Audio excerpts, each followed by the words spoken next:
Assalamualaikum warahmatullahi wabarakatuh. Selamat pagi, Bu Rizka. Kami dari kelompok 3 Rombel 10 akan melakukan simulasi sidang PUU dengan nomor perkara 106 garing PUU strip 18 Romawi garing 2023. Sebelumnya izinkan kami untuk memperkenalkan diri terlebih dahulu. Saya Zahira Nur Mahdi Hanafiah sebagai panitera.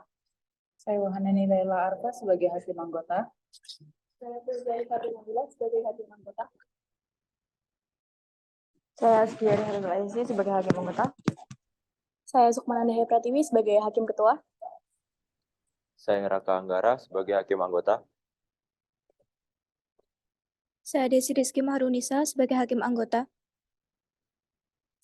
Saya Francisca NG Purba selaku hakim anggota. Saya Salsabila Suci Rahmadani sebagai pemerintah. Saya Nisa Aprilia sebagai DPR Komisi 9. Saya Nisrina Diva sebagai kuasa hukum pemohon. Saya Putri Dwi Tami sebagai kuasa hukum pemohon. Saya Arsianus Felix Bintoro sebagai kuasa hukum pemohon. Saya Firentina Elfrida Santi sebagai ahli pemerintah. Saya Lita Lianti sebagai ahli pemerintah.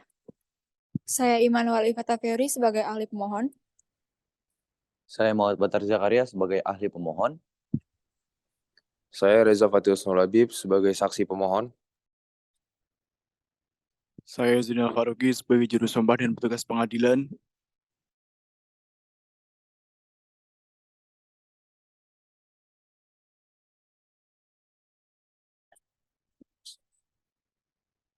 Sebelumnya saya akan membacakan kasus posisi dengan nomor perkara 106 garing PUU strip 18 Romawi garing 2023. Dwi Pertiwi kemudian disebut sebagai pemohon 1 adalah seorang ibu kandung dari seorang anak bernama Musa yang menderita cerebral palsy, yakni lumpuh otak yang disebabkan oleh perkembangan otak yang tidak normal. Selanjutnya Santi Warasuti sebagai pemohon 2 adalah seorang ibu dari anak bernama Pika yang menderita Japanese encephalitis, yaitu infeksi pada otak yang disebabkan oleh virus. Pemohon 3 yaitu Narvia Murharyanti AMD adalah ibu dari seorang anak perempuan berusia 10 tahun bernama Masayukena Amirape alias Kenan yang berusia, yang menderita penyakit epilepsi dan diplegia spastik yang merupakan bentuk dari cerebral palsy. Para pemohon telah melakukan berbagai upaya pengobatan untuk menjalankan fisioterapi untuk anak-anaknya. Namun, kondisi kesehatan anak-anak dari para pemohon tidak memperlihatkan perubahan yang signifikan. Pemohon 1 berupaya untuk mencari alternatif pengobatan yang lebih baik untuk anak pemohon 1 dengan mengumpulkan informasi dari berbagai sumber yang dirinya dapat dari rekan-rekannya maupun pemberitaan di internet yang berhubungan dengan ganja. Terdapat beberapa pemberitaan terkait pengobatan ganja untuk anak-anak berkebutuhan khusus seperti anak pemohon 1 di luar negeri seperti Selandia Baru, Kanada, dan negara lainnya. Beberapa jurnal ilmiah juga telah menunjukkan hasil mendukung penggunaan ganja untuk pengobatan anak dengan cerebral palsy. Pemohon 1 pernah mencoba menggunakan pengobatan dengan minyak ganja atau cannabis oil di Australia dan menunjukkan efek yang signifikan terhadap kesehatan anaknya. Namun pada akhirnya pemohon 1 menghentikan pengobatan tersebut karena sadar akan tindak pidana yang ada di Indonesia. Hingga akhirnya anak dari pemohon 1 harus meninggal dunia karena penyakit yang dideritanya. Berbeda dengan pemohon 1, pemohon 2 dan pemohon 3 belum sempat mencoba upaya pengobatan dengan CBD oil karena faktor biaya. Mereka hanya sebatas memperoleh informasi mengenai manfaat CBD oil tersebut bagi kesehatan dari pemohon 1. Adapun faktor lainnya, mereka menyadari adanya ancaman tindak pidana penggunaan CBD oil.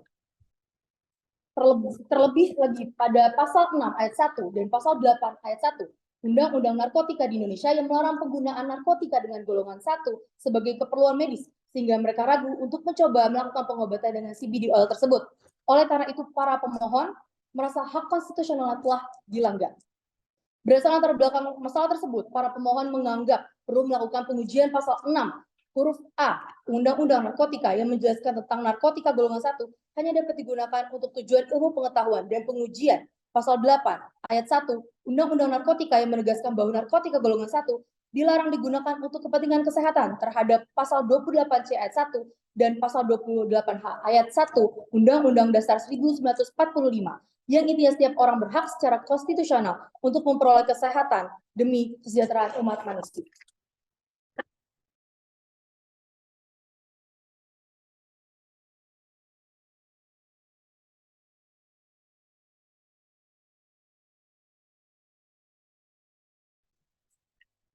Tata tertib persidangan. Pasal 4 ayat 1. Para pihak, saksi, ahli, dan pengunjung sidang yang menghadiri sidang wajib mengenakan pakaian rapi dan sopan, sedangkan advokat harus menggunakan toga. Ayat 2. Anak di bawah umur 12 tahun dilarang menghadiri persidangan, kecuali untuk kepentingan pemeriksaan persidangan dan atau mendapat izin khusus dari mahkamah. Pasal 5, ayat 1. Pengunjung sidang wajib bersikap tertib, tenang, dan sopan. Ayat 2. Pengunjung sidang dilarang, huruf A, membawa senjata dan atau benda-benda lain yang dapat membahayakan atau mengganggu jalannya persidangan, membuat gaduh, berlarang, bersorak-sorai, dan bertepuk tangan di dalam ruang sidang selama persidangan berlangsung. Huruf C. Mengaktifkan alat komunikasi selama persidangan berlangsung. Huruf D. Membawa peralatan demonstrasi masuk ke ruang sidang. Huruf E. Merusak dan atau mengganggu fungsi sarana prasarana dan atau perlengkapan persidangan lainnya. Huruf F. Makan dan minum di ruang sidang selama persidangan berlangsung. Huruf G. Menghina para pihak, saksi, dan ahli. Huruf H. Memberikan dukungan, komentar, saran, tanggapan, atau mengajukan keberatan atas keterangan yang diberikan oleh saksi atau ahli selama persidangan berlangsung. Huruf I. Melakukan perbuatan atau tingkah laku yang dapat mengganggu persidangan atau merendahkan kehormatan dan martabat hakim konstitusi serta kewibawaan mahkamah. Huruf J. Memberikan ungkapan atau pernyataan di dalam persidangan yang isinya berupa ancaman terhadap independensi hakim konstitusi dalam memutus perkara. Ayat 3. Kewajiban dan larangan sebagaimana tersebut pada ayat 1 dan ayat 2, kecuali ayat 2 huruf H, berlaku juga bagi para pihak, saksi, dan ahli. Pasal 6, ayat 1. Para pihak, saksi, ahli, dan pengunjung sidang wajib, huruf A, menempati tempat duduk yang telah disediakan serta duduk tertib dan sopan selama persidangan. Huruf B, menunjukkan sikap hormat kepada majelis hakim dengan sikap berdiri ketika majelis hakim masuki dan meninggalkan ruang sidang. Huruf C, memberi hormat kepada majelis hakim dengan membungkukkan badan setiap memasuki dan meninggalkan ruang persidangan. Ayat 2. Dalam hal para pihak, saksi, dan ahli akan menyampaikan pendapat dan atau tanggapannya terlebih dahulu harus meminta dan atau mendapat izin ketua sidang. Ayat 3. Para pihak, saksi, dan ahli menyampaikan keterangannya setelah diberikan kesempatan oleh ketua sidang. Ayat 4. Para pihak, saksi, dan ahli menyerahkan alat bukti atau berkas perkara lainnya dalam persidangan kepada majelis hakim melalui panitera pengganti atau petugas persidangan yang ditugaskan untuk itu. Pasal 7. Para pihak, saksi, dan ahli yang akan menggunakan fasilitas elektronik pribadi yang akan dihubungkan dengan fasilitas elektronik mahkamah wajib memberitahukan kepada kepanitiaan mahkamah sebelum persidangan dimulai.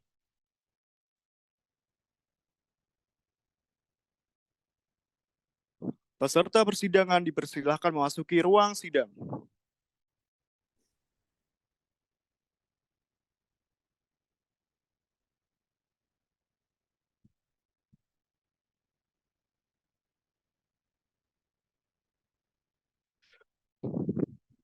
Majelis hakim akan memasuki ruang sidang. Peserta sidang dimohon untuk berdiri.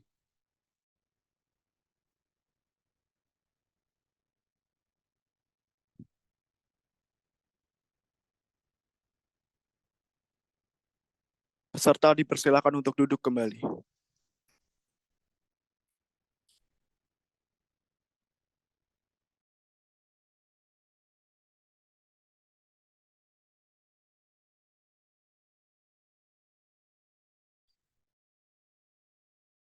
Persidangan perkara nomor 106-PUU-18/18/2023 dibuka dan persidangan dinyatakan terbuka untuk umum.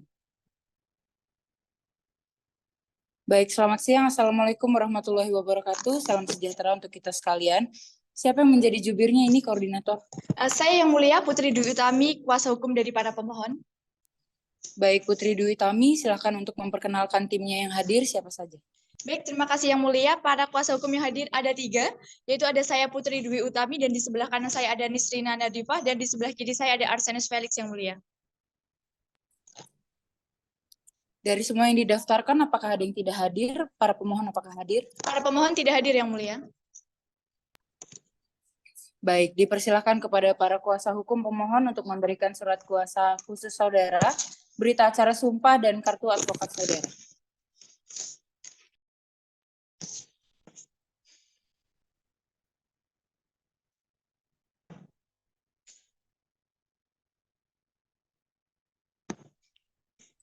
Baik, Ibu Putri, jadi Mahkamah sudah menerima permohonan saudara, silahkan disampaikan pada garis-garis besarnya saja. Siapa yang akan menyampaikan?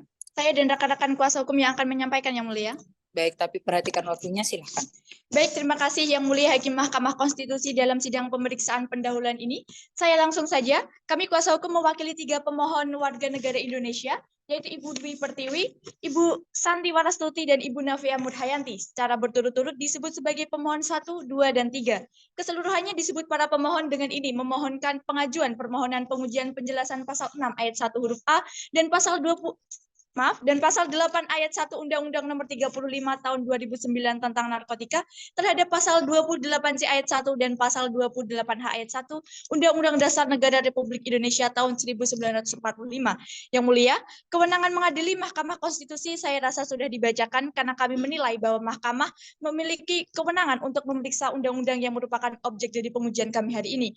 Yang kedua, kedudukan hukum atau legal standing permohonan perorangan dengan penjabaran sebagai berikut, Yang Mulia.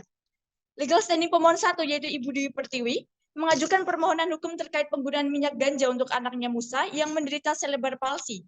Anak pemohon 1 telah melakukan beberapa kali pengobatan dengan minyak ganja atau cannabis oil di Australia dan telah menunjukkan perbaikan yang cukup signifikan pada kesehatan anak pemohon 1 dengan ditandai tubuh lebih rileks dan tenang. Akan tetapi di Indonesia terdapat larangan penggunaan narkotika golongan 1 sehingga pengobatan harus dihentikan. Selanjutnya akan disampaikan oleh rekan saya Arsenus Felix. Kemudian Yang Mulia, legal standing pemohon 2, Ibu Santi Warastuti, mengajukan permohonan hukum terkait anaknya Pika yang menderita epilepsi. Meskipun menyadari manfaat potensial pengobatan ganja setelah mendapat informasi dari pemohon 1, akan tetapi hal tersebut disadari oleh pemohon 1 bahwa adanya hambatan secara finansial dan dilarang di Indonesia, sehingga pemohon 2 mengurungkan keinginannya.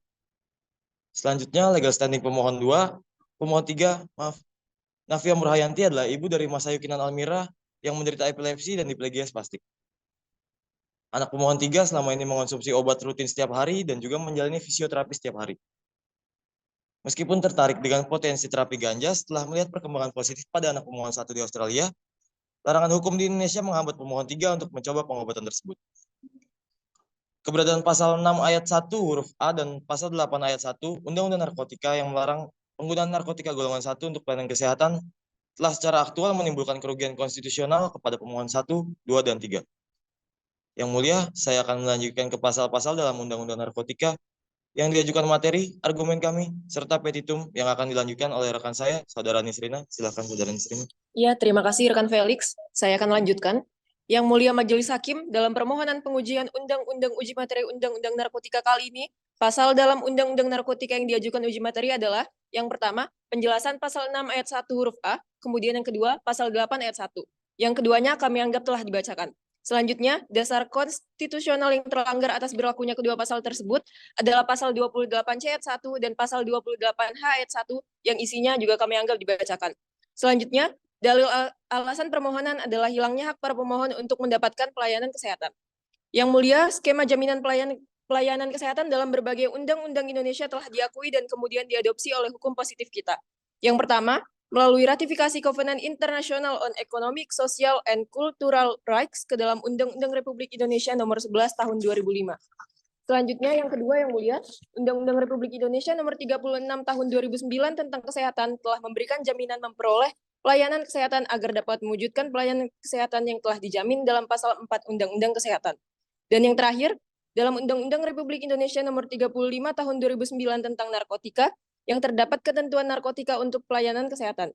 Ditambah lagi telah adanya fakta, saat ini tanaman ganja yang termasuk dalam narkotika golongan 1 di Indonesia telah diakui secara hukum di 40 negara di dunia. Yang mana 40 negara tersebut telah kami mention ke dalam tabel di dalam permohonan, sehingga kami anggap telah dibacakan.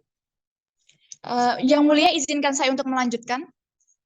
Baik, terkait dalil hilangnya hak para pemohon karena keberadaan penjelasan pasal 6 ayat 1 huruf A dan pasal 8 ayat 1 yang melarang penggunaan narkotika golongan 1 untuk pelayanan kesehatan telah secara jelas bertentangan dengan pasal 28C ayat 1 Undang-Undang Dasar tahun 1945.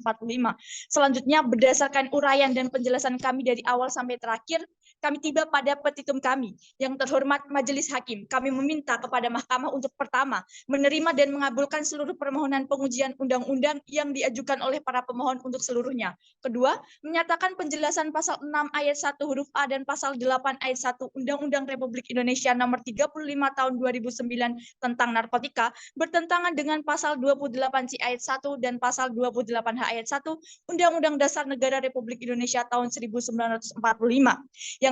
Yang terakhir, ketiga, dalam petitum kami menyatakan penjelasan pasal 6 ayat 1 huruf A dan pasal 8 ayat 1 Undang-Undang nomor 35 tahun 2009 tentang narkotika tidak memiliki kekuatan hukum yang mengikat. Demikian pembacaan permohonan yang kami ajukan kepada Mahkamah. Sekian dan terima kasih Yang Mulia. Baik, terima kasih dari kuasa hukum yang telah menyampaikan pokok-pokok permohonan. Selanjutnya kami persilakan dari meja hakim untuk memberikan nasihat. Ya, baik. Terima kasih Ibu Ketua. Kepada kuasa pemohon, karena cukup panjang, terkait dengan penjelasan legal standing ini, tolong Anda cermati kembali dan disempurnakan. Akan saya uraikan dari depan ya. Identitas sudah kita bahas terkait wewenang mahkamah, tolong ditambah, diperbaiki, dan disusun dengan rapi. Pertama, perlu dibahas kewenangan mahkamah dalam konteks konstitusi Undang-Undang Dasar tahun 1945 serta Undang-Undang Kekuasaan Kehakiman. Selanjutnya, sertakan Undang-Undang MK, termasuk yang terbaru yaitu Undang-Undang Nomor 7 Tahun 2020 dan Undang-Undang Pembentukan Perundang-undangan setelah Undang-Undang MK. Setelah kita lihat dasar hukum kewenangan mahkamah, kita fokus pada norma yang diuji, yaitu penjelasan ayat pasal 6 ayat 1A dan pasal 8 ayat 1. Selanjutnya, pemohon kan di sini Ibu Dwi Pertiwi. Namun, perhatian kita tertuju pada anak-anaknya. Jadi, usia anak ini nanti tolong dicantumkan ya, karena usia anak berhak diwakili oleh ibu kandungnya. Kemudian, berkaitan dengan syarat-syarat tentang anggapan kerugian konstitusional, perlu diuraikan apakah bersifat aktual, spesifik, atau potensial. Legal standing dan kepentingan konstitusional pemohon juga harus dijelaskan. Ini penting untuk memahami persoalan secara lengkap. Selain itu, dibutuhkan data untuk menguatkan argumen terkait pertentangan antara norma pasal 8 dan pasal 6. Terkait petitumnya juga masih perlu dipertimbangkan. Saya kira itu dari saya, terima kasih. Baik, terima kasih Dr. Francisca. Selanjutnya saya persilahkan Yang Mulia Dr. Filza. Baik, terima kasih Yang Mulia. Saya hanya sedikit menambahkan. Yang pertama mengenai perihal. Ini sudah diuraikan terkait dengan pengujian. Ada pasal dan ada penjelasan. Dan undang-undang ini semua memiliki lembaran negara dan tambahan lembaran negara. Karena pasal itu dimuat di dalam lembaran negara. Kalau bagian penjelasan, itu dalam tambahan lembaran negara ya. Nanti dilengkapi mulai dari perihal, itu sudah bisa dicantumkan di dalamnya. Yang kedua, kerugian dan kedudukan hukum. Tadi juga sudah diingatkan, karena MK ini dia tidak menguji kasus konkret. MK ini pengujian norma. Sehingga itu harus dielaborasi lebih jauh kerugian norma itu sendiri. Pasal ataupun penjelasan yang juga pemohon angkat dalam kaitan dengan konstitusi yang dijadikan batu ujinya. Nah, yang lain terkait dengan petitum, biasanya dalam kelaziman, petitum itu dimintakan supaya putusan ini dimuat dalam Berita Negara Republik Indonesia. Tapi di sini belum ada, berarti dia jadi yang keempat nanti ya, supaya dimuat di dalam Berita Negara Republik Indonesia. Selanjutnya di dalam petitum juga nanti dicermati terkait dengan undang-undang. Ini dilengkapi juga lembaran negara dan tambahan lembaran negara ya.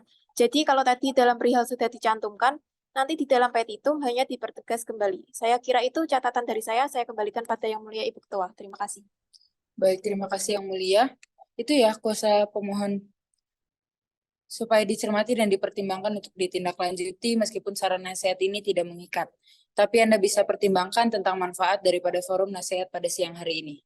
Kemudian dalam legal standing ini, bukti apa yang memberikan keyakinan kepada mahkamah bahwa memang ada relevansinya antara narkotika golongan 1 itu dengan pengobatan dari para anak pemohon. Karena itu juga harus bisa dipertanggungjawabkan. Jangan hanya kemudian ini eksperimen atau kemudian empirik saja. Tapi secara legalitas bagaimana, kemudian badan apa yang bisa memberi referensi itu. Selanjutnya, sesuai uraian pengalaman dari si pasien yang setelah diberi obat-obatan ini ternyata sangat membantu kesehatannya, tapi sebenarnya tarikan daripada norma pesannya jangan sampai ada ketergantungan dari obat-obatan tersebut. Sekarang kalau tidak ada ketergantungan dan digunakan untuk pure pengobatan boleh atau tidak.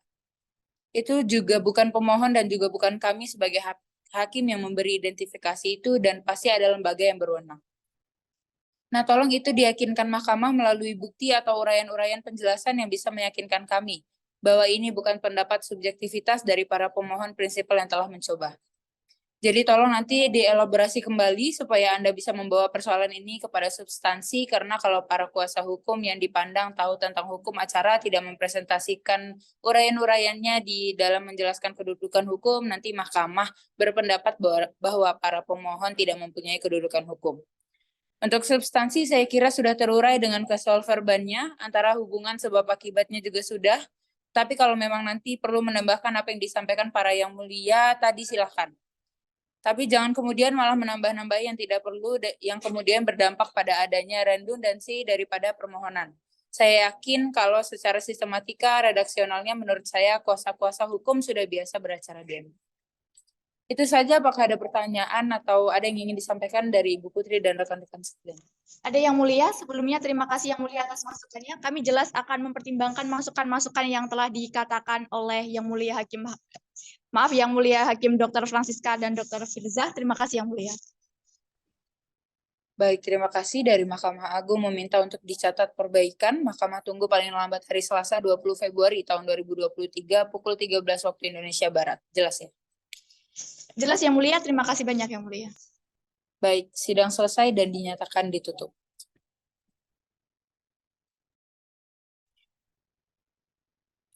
Majelis Hakim sidang pemeriksaan pendahuluan akan meninggalkan ruang sidang. Peserta persidangan dimohon untuk berdiri.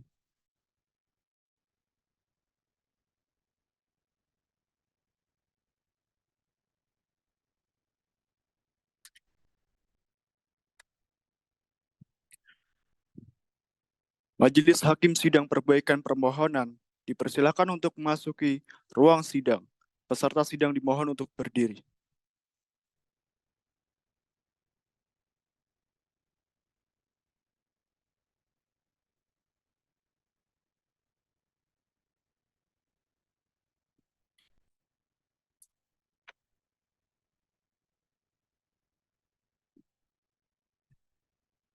Peserta dipersilakan untuk duduk kembali.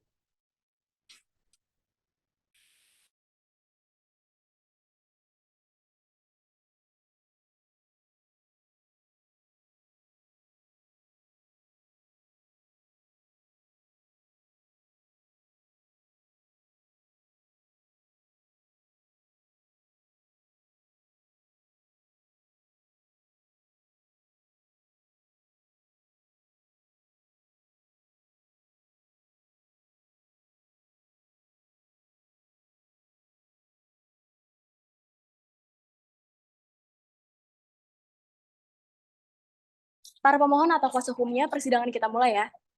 Persidangan perkara nomor 106/18-PUU-18 dibuka dan persidangan dinyatakan terbuka untuk umum. Baik, selamat pagi. Assalamualaikum warahmatullahi wabarakatuh. Selamat pagi yang mulia. Baik, supaya diperkenalkan dulu Bu, siapa yang hadir untuk kuasa hukum dulu? Baik, terima kasih yang mulia. Hari ini yang hadir sebagai kuasa hukum ada saya, Nisrina Adifah. Di sebelah kanan saya ada saudara Putri Dwi Utami, dan di sebelah kiri saya ada saudara Arsenus Felix. Baik, untuk prinsipal ada yang hadir? Untuk prinsipal tidak ada yang hadir bersama kami yang mulia. Baik, ini leadernya untuk tim siang ini Bu Nisrina ya, untuk pemohon? Betul yang mulia. Baik, Mahkamah sudah menerima naskah perbaikan dari para pemohon melalui kuasa hukumnya tentunya. Untuk itu pada hari ini, karena acaranya adalah acara tunggal dengan agenda penyampaian pokok-pokok perbaikan permohonan, Bu Nisrina jadi hanya menyampaikan, siapa yang menyampaikan? Ibu ya? Betul yang mulia, lalu nanti juga akan dibantu oleh rekan saya, saudara Putri. Baik, hanya menyampaikan bagian-bagian yang dilakukan perbaikan permohonan saja ya Bu ya. Selebihnya karena dianggap sudah dibacakan pada sidang pendahuluan, maka tidak perlu lagi disampaikan kepada mahkamah. Ibu sudah membuat resumenya? Sudah ada yang mulia, tapi saya bacakan saja yang mulia dengan singkat. Ya, artinya sudah membuatkan, sudah ada panduannya untuk menyampaikan kan? Sudah ada yang mulia. Baik Bu, silakan waktunya bisa 15-20 menit. Silakan. Baik yang mulia, saya izin untuk memulai. Terkait dengan permohonan pengujian penjelasan pasal 6 ayat 1 huruf A dan pasal 8 ayat 1 Undang-Undang nomor 35 tahun 2009 tentang narkotika terhadap Undang-Undang Dasar Negara Republik Indonesia tahun 1945. Yang pertama yang mulia, ini perbaikan kami lampirkan berdasarkan masukan dari yang mulia Mahkamah Konstitusi di sidang pemeriksaan pendahuluan beberapa hari yang lalu. Dan yang kedua, ada perbaikan-perbaikan terkait dengan update terbaru dari kasus ini, update terbaru dari informasi-informasi yang kami dapatkan yang mulia. Jadi nanti saya akan jelaskan saja secara singkat. Yang pertama adalah bagian perihal, masukan dari Yang Mulia Mahkamah Konstitusi untuk masukan lembaran negara sudah kami masukkan Yang Mulia. Lalu kemudian yang kedua di kewenangan, di bagian kewenangan itu kami juga sudah masukkan secara berurutan sesuai dengan arahan dari Yang Mulia. Lalu kemudian terkait dengan permohonan perorangan, nomor 1 adalah kami juga sudah melampirkan terkait dengan putusan Mahkamah Konstitusi nomor 80/PUU garis datar 14/2016 tertanggal 31 Agustus tahun 2017 yang pada intinya ibu masing-masing bisa memiliki legal standing untuk mewakili anaknya yang berusia di bawah 15 tahun. Lalu kemudian terkait dengan pemohon 1, kami masukkan usia anak dari Ibu Dwi Pertiwi dengan anak bernama Musa bin Hasan Pedersen dan informasi tambahan Yang Mulia bahwa adik kami Musa bin Hasan Pedersen telah meninggal dunia. Sehingga Ibu Dwi Pertiwi sebagai legal standing mewakili atas almarhum Musa bin Hasan Pedersen di usia 16 tahun. Kami juga memperbaiki permohonan terkait detail-detail kapan pertama kali pemeriksaan pada penyakit yang dihadapi oleh anak dari pemohon 1. Lalu Yang Mulia, ini berdasarkan masukan dari Yang Mulia, adalah terkait dengan rujukan kasus-kasus cerebral palsy di berbagai negara di dunia yang mendapatkan terapi berdasarkan narkotika golongan 1.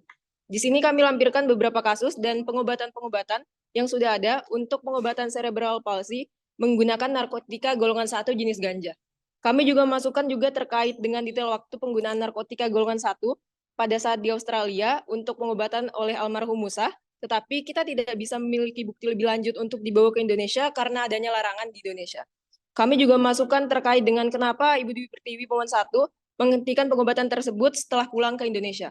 Selanjutnya Yang Mulia, kami juga memasukkan perbaikan terkait dengan usia anak pemohon 2 yang bernama Pika Sasi Kirana, yang buktinya kami lampirkan kartu keluarga yang bersangkutan, bisa dicek Yang Mulia. Selanjutnya akan dilanjutkan oleh rekan saya, Saudara Putri. Silahkan Saudara Putri. Lalu kemudian kepada pemohon 3 yaitu Ibu Nafi Amur Hayanti mewakili anak bernama Masayu Kinan Almira yang berusia 10 tahun menderita epilepsi dan diplegia spastik bagian dari cerebral palsy. Sehingga dengan ini para pemohon mewakili anak di bawah umur.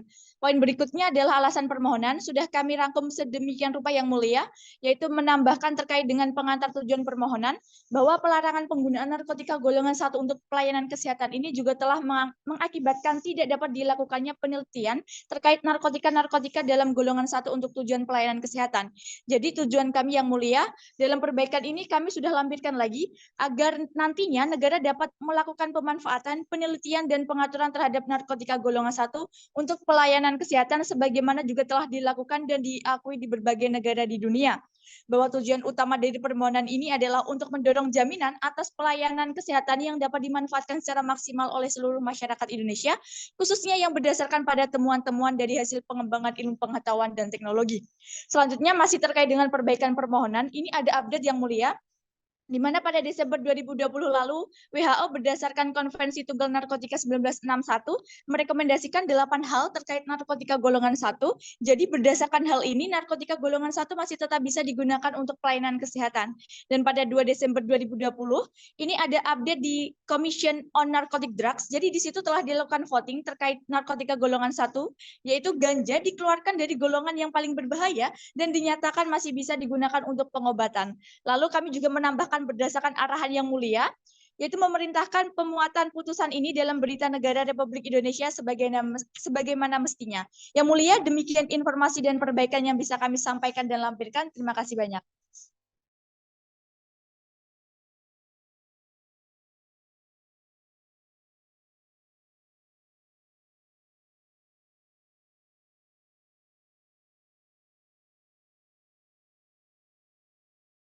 Atas nama putranya. Karena kan begini Bu Nisina kan paham juga bahwa bagaimana hak konstitusional itu kaitannya dengan bisa atau tidaknya diwariskan. Berbeda dengan hak-hak keperdataan pada umumnya. Tapi nanti kami akan cermati dengan baik, karena ini kan permohonan ketika permohonan awal itu diajukan. Belum meninggal kan ya putranya ya? Belum Yang Mulia. Oke, surat kematian dilampirkan Bu? Belum kami lampirkan Yang Mulia karena yang menjadi pemohon di sini tetap Ibu Dwi Pertiwi. Ya. Untuk kami membuka opsi apabila yang kemudian Yang Mulia mengatakan tidak bisa diwakili karena almarhum sudah meninggal dunia, maka yang menjadi pemohon tetap Ibu Dwi Pertiwi. Ya, kami tidak dalam posisi mengatakan tidak bisa, tapi semua akan kami cermati dan pertimbangkan bersama panel dan Hakim Mahkamah Konstitusi. Kemudian bukti yang sudah diajukan bukti bertanda P1 sampai dengan P33, betul ya Bu? Betul Yang Mulia. Betul, tidak ada lagi ditambahkan, cukup?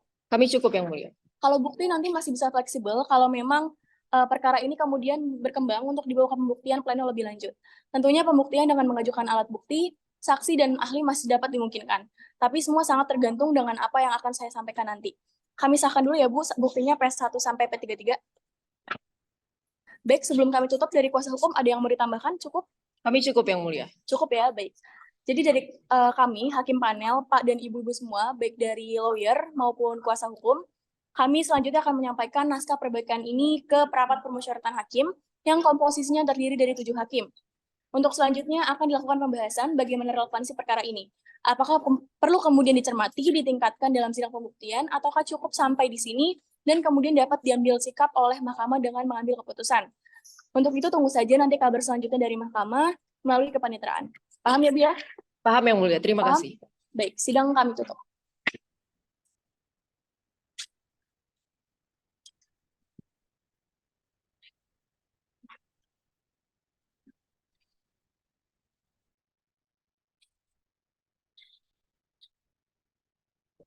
Sidang dibuka dan dinyatakan terbuka untuk umum. Assalamualaikum warahmatullahi wabarakatuh. Selamat siang, salam sejahtera untuk kita semua. Sidang lanjutan untuk perkara nomor 106/PU-Datar 18/2023 dengan agenda mendengar keterangan DPR dan pemerintah atau kuasa presiden. Menurut catatan dari kepanitraan bahwa semua pihak hadir, jadi tidak perlu diabsen lagi. Kita langsung mendengar keterangan dari DPR. Silakan menurut laporan Ibu Anissa. Silakan Ibu Anissa.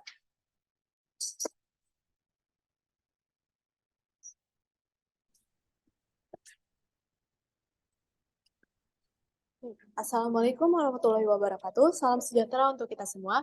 Yang terhormat, Yang Mulia Majelis Hakim Mahkamah Konstitusi, para pemohon perwakilan Presiden Republik Indonesia atau pemerintah. Sebelum saya menjelaskan mengenai keterangan DPR yang akan saya sampaikan, saya izin menginformasikan bahwasannya kami telah mengirimkan soft copy dari keterangan DPR ini. Terima kasih Yang Mulia. Baik, saya membacakan pokok-pokoknya saja Yang Mulia. Keterangan Dewan Perwakilan Rakyat Republik Indonesia atas permohonan uji materi Undang-Undang Nomor 35 Tahun 2009 tentang narkotika terhadap Undang-Undang Dasar Negara Republik Indonesia tahun 1945 dalam perkara nomor 106/PUU-Datar 18/2023, Jakarta 8 Agustus 2023. Terhadap dalil para pemohon dalam permohonannya, DPR memberikan pandangan sebagai berikut. Yang pertama, bahwa ketentuan pasal-pasal yang dimohonkan para pemohon juga dapat dikategorikan sebagai open legal policy pembentuk undang-undang karena pembentuk undang-undang diberikan keleluasaan dalam menentukan suatu aturan, larangan, kewajiban, atau batasan-batasan yang dimuat dalam suatu norma undang-undang yang sedang dibuat sepanjang norma tersebut. A. Tidak bertentangan dengan Undang-Undang Dasar Negara Republik Indonesia tahun 1945. B. Tidak melampaui kewenangan pembentuk undang-undang. C. Tidak merupakan penyalahgunaan kewenangan. Yang kedua, ketentuan pasal-pasal aqua yang dimohonkan yang dipermasalahkan dengan peristiwa-peristiwa yang dilakukan para pemohon bukanlah persoalan konstitusionalitas yang menjadi ranah Mahkamah Konstitusi, namun merupakan persoalan kemanusiaan yang tetap harus dicarikan jalan keluarnya bagi pembentukan hukum ke depan atau ius constituendum. Yang ketiga, data dan fakta serta rujukan hasil penelitian yang diajukan oleh para pemohon dapat dijadikan bahan untuk revisi Undang-Undang Narkotika yang telah masuk dalam Prolegnas RUU tahun 2021. Yang keempat, pemerintah melalui Lembaga Ilmu Pengetahuan yang mendapat izin Menteri Kesehatan diharapkan tetap melakukan kajian ilmiah terhadap perkembangan hasil penelitian yang dilakukan oleh WHO Expert Committee on Drugs Dependence dan penelitian-penelitian lainnya dengan menggunakan metode ilmiah yang kredibel sebagaimana amanat pasal 8 ayat 2 jungto pasal 13 ayat 1 Undang-Undang Narkotika. Demikian keterangan DPR yang disampaikan untuk menjadi bahan pertimbangan bagi Yang Mulia Majelis Hakim Mahkamah Konstitusi untuk memeriksa, memutus, dan mengadili perkara akuo dan dapat diberikan putusan sebagai berikut. Menolak permohonan pengujian para pemohon untuk seluruhnya, atau apabila Yang Mulia Majelis Hakim Mahkamah Konstitusi berpendapat lain, mohon putusan yang seadil-adilnya. Demikian disampaikan oleh Anissa Aprilia, nomor anggota A359. Terima kasih Yang Mulia. Wassalamualaikum warahmatullahi wabarakatuh. Waalaikumsalam. Terima kasih Bu Anissa. Lanjut ke kuasa Presiden. Silakan.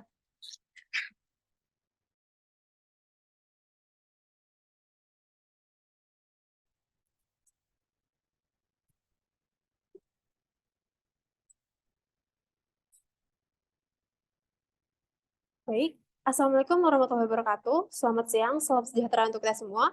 Yang saya hormati Yang Mulia Ketua dan anggota Majelis Hakim Mahkamah Konstitusi Republik Indonesia, perkenankan kami untuk membacakan keterangan Presiden atas permohonan pengujian Undang-Undang Nomor 35 Tahun 2009 tentang narkotika terhadap Undang-Undang Dasar Negara Republik Indonesia tahun 1945. Kepada Yang Mulia anggota dan Majelis Hakim Mahkamah Konstitusi. Ya Bu, langsung saja penjelasan pemerintah terhadap materi yang dimohonkan oleh para pemohon. Baik, kepada Yang Mulia dan anggota majelis, izin menjelaskan penjelasan pemerintah terhadap materi yang dimohonkan oleh para pemohon. Penyalahgunaan dan peredaran gelap narkotika bukan lagi menjadi permasalahan nasional satu bangsa, tetapi juga sudah menjadi permasalahan bangsa-bangsa di dunia. Penyalahgunaan narkotika di dunia yang terus mengalami peningkatan sebagaimana juga terjadi di Indonesia, berdasarkan data Badan Narkotika Nasional yang bekerja sama dengan Pusat Penelitian Masyarakat dan Budaya LPI, diakui bahwa narkotika mempunyai manfaat di bidang pengobatan atau pelayanan kesehatan dan pengembangan ilmu pengetahuan. Namun, penggunaan narkotika yang memiliki efek yang ditimbulkan berupa penurunan kesadaran, mengurangi dan menghilangkan rasa nyeri, bahkan dapat menimbulkan ketergantungan. Pengaturan narkotika terbagi dalam beberapa golongan dan peruntukannya sesuai dengan apa yang dijabarkan dalam penjelasan pasal 6 ayat 1 Undang-Undang Narkotika, yang penjelasannya saya anggap telah dibacakan. Selanjutnya, larangan penggunaan ganja atau kanabis sebagai pengobatan atau terapi telah tertulis dalam keterangan DPR sehingga saya anggap juga telah dibacakan. Pemerintah berpendapat bahwa para pemohon tidak mengalami kerugian konstitusional dan dalil-dalil yang diajukan merupakan implementasi dari constitutional complaint. Pemerintah menyatakan bahwa para pemohon kurang memahami penerapan pasal menjadi dasar permohonan, sehingga menganggap tidak tepat untuk mengajukan judicial review ke Mahkamah Konstitusi. Pemerintah juga menilai dalil-dalil dalam permohonan para pemohon tidak jelas atau obscure legal. Pemerintah menyatakan bahwa tidak ada pertentangan antara pasal yang disebut dengan pasal 28C ayat 1 dan pasal 28H ayat 1. Para pemohon masih dapat memperoleh pelayanan kesehatan secara legal tanpa melanggar peraturan perundang-undangan. Berdasarkan keterangan tersebut, pemerintah memohon kepada Yang Mulia Ketua dan Majelis Hakim untuk dapat memberikan putusan sebagai berikut. 1. Menerima keterangan Presiden secara keseluruhan. 2. Menyatakan bahwa para pemohon tidak mempunyai kedudukan hukum atau legal standing. 3. Menolak permohonan pengujian para pemohon seluruhnya atau setidak-tidaknya menyatakan permohonan pengujian para pemohon tidak dapat diterima. 4. Menyatakan kedudukan penjelasan pasal 6 ayat 1 huruf A dan pasal 8A Undang-Undang Nomor 35 Tahun 2009 tentang narkotika tidak bertentangan dengan pasal 28C ayat 1 dan pasal 28H ayat 1 Undang-Undang Dasar Negara Republik Indonesia. Atas perhatian Yang Mulia dan Ketua Anggota Hakim Konstitusi diucapkan terima kasih. Hormat kami Jakarta 8 Agustus 2023. Hormat kami Kuasa Hukum Presiden Republik Indonesia, Menteri Kesehatan. Demikian, terima kasih. Wabillahi taufiq wal hidayah. Wassalamualaikum warahmatullahi wabarakatuh. Waalaikumsalam warahmatullahi wabarakatuh. Baik, terima kasih Bu. Ya, ada pertanyaan dari meja hakim. Mohon izin Yang Mulia. Ya, silakan. Baik, terima kasih Yang Mulia. Saya ke pemerintah dulu ya, Ibu Salsa. Mungkin nanti DPR Ibu Anissa Aprilia juga bisa memberikan tanggapan. Jadi begini Ibu Salsa, penggolongan narkotika golongan 1, 2, 3 itu kan sebetulnya masing-masing memiliki ketergantungan. Nanti tolong bisa dijelaskan Bu ya, sebetulnya gambaran ketergantungan yang sangat tinggi itu seperti apa. Kemudian terkait dengan obat-obatan yang tersedia, misalnya gabapentin, asam valproat dan sebagainya itu, apakah memang tidak ada sama sekali kandungan narkotikanya? Dan apakah sebetulnya saat ini pemerintah sudah cukup untuk menyediakan pengobatan-pengobatan bagi penyakit seperti cerebral palsy dan epilepsi? Kemudian apakah sama sekali tidak ada unsur dari jenis penggolongan narkotika yang lain yang memang dimungkinkan untuk dipakai pengobatan? Nanti tolong ditambahkan uraiannya ya Bu. Lalu tadi dari Ibu Anissa mengatakan bahwa ada kemungkinan sekarang sedang direview terkait undang-undang narkotika. Apakah ada kemudian perkembangan terbaru dari penggolongan narkotika ini? Apakah masih menggunakan dasar konvensi tahun 1961, Bu? Itu kan tahun 61 sudah sangat lama ya. Sementara perkembangan-perkembangan terbaru sudah banyak sekali. Apakah ini sudah ada pergeseran ya dari yang semulanya dilarang kemudian bergeser bisa menjadi bagian dari pengobatan? Tidak semata-mata dilarang semuanya. Nanti tolong bisa ditambahkan penjelasan, Bu ya. Saya kira itu saja yang saya mohonkan, ada penjelasan dari pemerintah. Mungkin nanti DPR juga bisa ikut menjelaskan. Demikian Ibu Ketua. Terima kasih. Ya, baik. Terima kasih. Selanjutnya dari meja hakim, apakah masih ada tambahan? Mohon izin Yang Mulia. Ya, silakan. Terima kasih Bu Ketua. Saya ke Ibu Anissa dulu ya. Begini Ibu Anissa, di keterangan DPR, statementnya kan clear. DPR mengakui bahwa persoalan tersebut merupakan persoalan kemanusiaan yang harus dicarikan jalan keluarnya bagi pembentukan hukum ke depan. Nah, pertanyaan saya begini, kalau tadi di prolognya disampaikan ada wacana untuk revisi di Prolegnas 2021 tentang undang-undang ini, substansi apa yang dipersoalkan para pemohon ini? Seperti apa sih sesungguhnya Bu Anissa? Sehingga kalau DPR menghendaki bahwa ini bukan menjadi ranahnya MK, apa sudah ada wacana akan diakomodir dan direvisi dalam pembentukan undang-undang yang direncanakan di tahun 2023 ini? Kalau memang itu sudah ada, kami bisa memahami bahwa ini bukan menjadi ranahnya MK atau overlapping dalam memaknai permohonan para pemohon ini. Mohon dijelaskan terkait hal tersebut, Ibu Anissa. Kemudian dari pemerintah, begini Bu ya, tolong kami diberikan pandangan yang lebih lengkap soal keterbukaan atau kejujuran. Begini, sebenarnya kekhawatiran pihak pemerintah itu apakah karena dampaknya yang susah dikendalikan atau memang manfaat daripada narkotika golongan 1 ini sebenarnya sudah terserap di golongan 2 dan golongan 3, sehingga menggeser hal-hal yang sifatnya sangat esensial daripada narkotika golongan 1. Mohon dijelaskan itu. Kemudian pada sidang selanjutnya, ketika pembuktian, mohon Mahkamah Konstitusi diberikan pandangan-pandangan dari pemerintah, khususnya mungkin bisa mendatangkan ahli, baik ahli tentang pengobatan yang berkaitan dengan narkotika golongan 1, dan ahli-ahli yang bisa memberikan data terkait dampak daripada narkotika golongan 1 ini, supaya kami bisa mendapatkan pandangan yang lebih lengkap soal adanya irisan antara rasa takut dan kemudian menyembunyikan manfaat yang sesungguhnya sangat luar biasa daripada narkotika golongan 1 ini. Mungkin itu saja Ibu Ketua, terima kasih. Baik, silakan langsung Ibu Anissa untuk memberikan tanggapan. Baik, Yang Mulia, terima kasih atas kesempatannya. Saya izin menjawab pertanyaan dari Dr. Desi dan Yang Mulia Dr. Francisca, saya gabungkan menjadi satu. Sama seperti ilmu pengetahuan lainnya, kebijakan narkotika ini juga berkembang. Jadi kalau kebijakan narkotika dalam skala internasional pada saat ini, hasil perumusan dari beberapa ahli merekomendasikan sebuah pendekatan yang terkini. Ada 3 hal yang harus dilakukan dan saling berkelindan. Pertama, soal supply reduction, demand reduction, dan harm reduction. Artinya, negara harus menghilangkan atau mengontrol supply-nya. Kemudian permintaannya harus dikurangi terhadap narkotika ini. Dan bagaimana cara mengurangi permintaan ini? Dengan cara menyembuhkan orang-orang yang telah menjadi korban narkotika dengan harm reduction. Artinya apa? Bahwa pendekatannya saat ini tidak lagi melulu mengenai pendekatan hukum, namun harus dengan pendekatan kesehatan. Nah, ini menurut kami masih belum dipahami secara luas oleh masyarakat, karena sentimen-sentimen terkait dengan kebijakan narkotika saat ini selalu dengan nuansa yang keras dan hukum yang tegas. Padahal juga terdapat aspek lain, seperti aspek kesehatan, sosial, dan lainnya, yang juga harus mempengaruhi dalam proses kebijakan narkotika. Tadi dikatakan dari Yang Mulia Dr. Francisca terkait dengan apakah memang dari pemerintah ada hal-hal yang belum disampaikan secara terbuka. Nah, ini saya katakan tidak, karena menurut saya harus kita ubah. Kita harus membuka diri terhadap perkembangan-perkembangan zaman yang terjadi. Kami dari DPR saat ini menolak. Tapi karena membuka terhadap perkembangan zaman, maka harus dilanjutkan dengan penelitian-penelitian yang lebih mendalam terhadap apa yang telah dilakukan oleh para expert internasional itu. Untuk itu, DPR juga mendorong pemerintah agar terus melanjutkannya supaya kita mendapatkan kepastian apakah benar hasil penelitian dilakukan expert itu ternyata ada gunanya kah ataukah tidak. Itu tanggung jawab kita sebagai negara untuk melakukan. Oleh karena itu, terkait revisi Undang-Undang Narkotika perlu saya jelaskan di sini, sudah masuk dalam prolegnas prioritas tahun 2021, tapi posisinya adalah usul dari pemerintah. Jadi kita akan menunggu hasil dari naskah akademik dan draft RUU itu dari pemerintah. Komisi 3 DPR Republik Indonesia terkait dengan narkotika ini, kami punya kesadaran yang sama, bahwa pendekatan terhadap kebijakan narkotika tidak boleh sekedar dilakukan dengan pendekatan hukum, namun sudah harus dilakukan dengan pendekatan kesehatan. Jadi sekali lagi Yang Mulia, belum ada pembicaraan mengenai hal ini, dan kami tentu menunggu tindakan dari pemerintah merespon isu ini dan dijadikan bahan-bahan dalam pengkajian untuk naskah akademik revisi terhadap Undang-Undang Narkotika. Demikian Yang Mulia, terima kasih. Ya, baik. Terima kasih Ibu Anissa. Silakan lanjut Kuasa Presiden. Silakan Bu Salsa untuk menanggapi. Baik, Yang Mulia, terkait dari pertanyaan dari Dr. Desi, di mana perlu ditambahkan keterangan-keterangan terkait manfaat dari narkotika golongan 1, 2, dan 3, serta penjelasan mengenai kondisi yang menyebabkan ketergantungan yang sangat tinggi dan ketersediaan narkotika ini terhadap obat-obatan yang digunakan. Kemudian juga sejauh mana perkembangan dari golongan narkotika ini, dan Ya, apakah Bu, sebetulnya nanti pemerintah... ditambahkan saja melalui keterangan tertulis ya. Baik, Yang Mulia, kami akan menjelaskan secara tertulis dan akan kami sampaikan ke Majelis Hakim melalui panitera demikian. Ya, baik. Nanti kalau kurang jelas, dapat dilihat di risala sidang. Apa yang dimaksud oleh para Yang Mulia tadi. Sekarang dari pihak pemerintah, apakah akan mengajukan ahli atau saksi? Kami dari pemerintah akan mengajukan 3 orang ahli. Baik, untuk pemohon, apakah mengajukan ahli atau saksi? Ya, Yang Mulia. Ya, berapa orang? Ada 3 Yang Mulia, ada 1 saksi dan 2 ahli. Jadi gini, ahli itu disesuaikan dengan keahliannya masing-masing. Baik Yang Mulia. Bukan jumlahnya yang diperlukan, tapi kualitasnya. Kalau misalnya sama ahli narkotika atau apa gitu. Sejauh ini ahli yang akan kami datangkan sesuai di masing-masing bidang Yang Mulia. Cuma yang jelas, sebelum hari sidang, CV dan keterangan tertulis dari ahli sudah harus diserahkan ke kapanitraan ya. Sudah jelas? Jelas, baik Yang Mulia.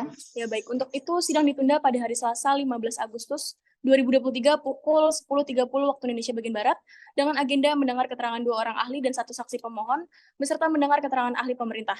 Untuk Ibu Anissa dan Kuasa Presiden, terima kasih atas keterangannya. Dengan demikian sidang selesai dan ditutup.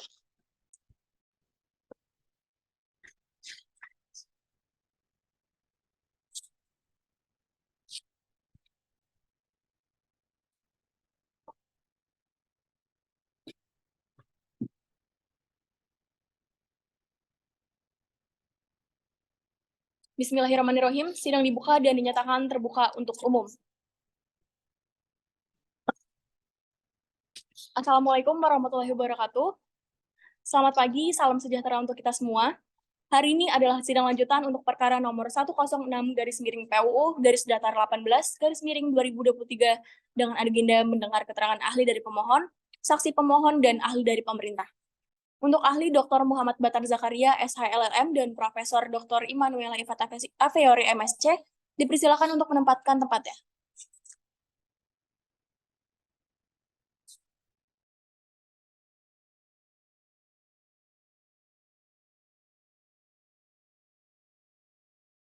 Baik, kita sumpah atau janji terhadap para ahli dulu ya. Silakan Yang Mulia Askia.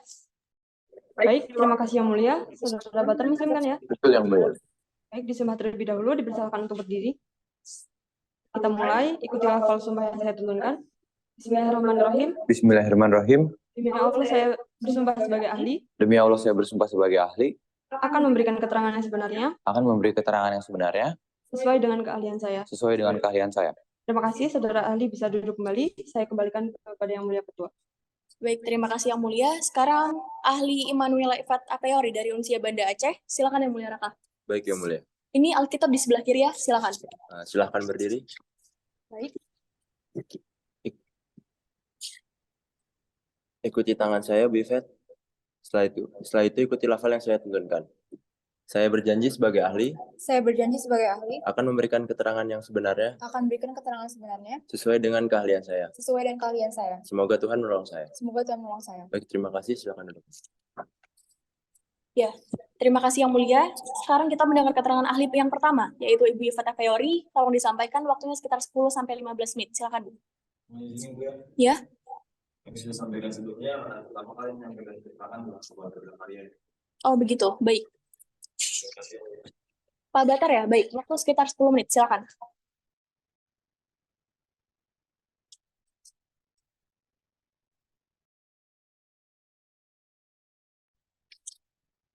Baik, terima kasih Yang Mulia. Izinkan saya memperkenalkan terlebih dahulu. Nama saya Muhammad Batar Zakaria. Saya dari dosen Fakultas Universitas Katolik Indonesia Atmajaya. Serta saya menjadi dekan di sana. Langsung saja, Konvensi Narkotika 1961 dan Konvensi Psikotropika 1971 itu mengartikan untuk konteks kesehatan dan penelitian, bukan pelegalan dalam konsumsi dalam suatu negara. Kesalahan interpretasi ini terjadi di Indonesia, yang dimana hanya melarang penggunaan narkotika tanpa memperhatikan aspek kesehatan. Dapat dilihat dalam Undang-Undang Nomor 35 Tahun 2009. Kesalahan interpretasi ini menyebabkan ketidaksesuaian dengan Konvensi Narkotika 1991. Seharusnya jika terdapat masalah terkait konsumsi zat, intervensi kesehatan dan serta sosialnya diterapkan sesuai pasal 36 dan 38 Konvensi Psikotropika demi menyokong tujuan Konstitusi Indonesia untuk menciptakan masyarakat yang adil serta sesuai dengan Undang-Undang Dasar 1945. Pelarangan narkotika untuk pelayanan kesehatan sangat merugikan Indonesia karena melupakan aspek kesehatan dalam Konvensi Narkotika 1991 dan Undang-Undang Nomor 35 Tahun 2009. Kontradiksi ini terjadi pada pasal 8 yang seharusnya menjamin narkotika untuk kepentingan kesehatan. Penggolongan narkotika memang hak suatu negara, asalkan untuk pengembangan layanan kesehatan dan pengendalian zat.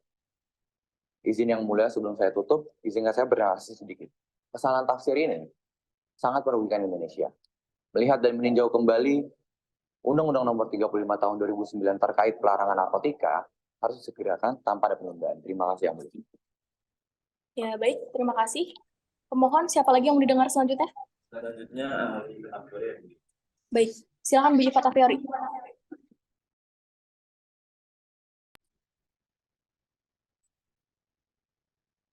Baik, terima kasih Yang Mulia. Saya Ifat Aveori, Guru Besar Ilmu Kimia Alam Universitas Syah Kuala, yang menganalisis tanaman-tanaman, terutama tanaman kanabis berdasarkan hasil eksperimen yang telah dilakukan sebelumnya. Untuk konsentrasi kanabinoid dalam tanaman kanabis dapat bervariasi tergantung oleh beberapa faktor. Di antaranya itu ada genetika, waktu panen, pengasapan, suhu, kelembapan, serta paparan sinar ultraviolet dan oksigen. Kemudian faktor-faktor ini yang akan mempengaruhi kualitas dan potensi senyawa seperti THC dan CBD dalam produk kanabis itu sendiri.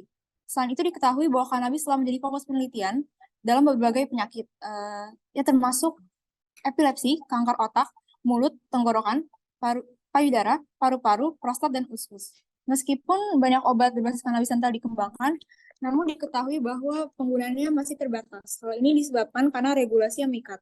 Contohnya itu ada Nabilon dan Marinol yang berbasis THC yang telah disetujui oleh FDA sejak tahun 1985. Sementara untuk Epidiolex itu berbasis CBD dan baru-baru ini saja disahkan pada tahun 2018 terkait pengobatan penyakit kejang pada anak-anak. Meskipun potensi efek samping ada, penelitian klinis telah menunjukkan bahwa terdapat manfaat yang signifikan dan juga telah diakui oleh FDA. Sekian paparan dari saya, semoga tepat waktu. Kurang lebihnya saya mohon maaf. Majelis Hakim terhormat. Ya, baik. Terima kasih, Prof. Sekarang pemohon, apakah ada pertanyaan untuk kedua ahli? Silakan jika ada. Ada, baik. Terima kasih yang mulia.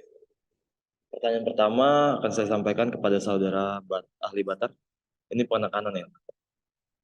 Apakah Single Convention on Drugs 1961 memiliki pasal yang melarang secara total penggunaan narkotika untuk pelayanan kesehatan? Apakah pasal 8 seperti Undang-Undang Narkotika kita, Undang-Undang Nomor 35 Tahun 2009 itu ada di dalam Single Convention on Drugs 1961? Kami berharap ahli bisa menjelaskan. Dan yang terakhir dari saya, pertanyaan untuk ahli Yvette adalah terkait klaim pemerintah. Apakah betul ganja di Indonesia memiliki kandungan yang sama dari seluruh ganja yang ada? Kalaupun ya atau tidak, pertanyaannya adalah apakah kandungan itu bisa diubah atau direkayasa? Berdasarkan keahlian profesor, apakah kita bisa merekayasa kandungan ganja itu sehingga mendapatkan kandungan ganja yang kita inginkan, baik THC, baik CBD, seperti yang dikatakan Prof. Yvette tadi, memiliki kandungan dan manfaatnya? Baik, Saudara Felix. Mohon izin yang mulia. Loh, masih ada? Masih ada yang mulia. Baik, terima kasih yang mulia. Saya ajukan pertanyaan terakhir kepada Prof. Yvette lagi. Kandungan obat Epidiolex yang saat ini telah mendapat izin edar di Amerika mengandung CBD.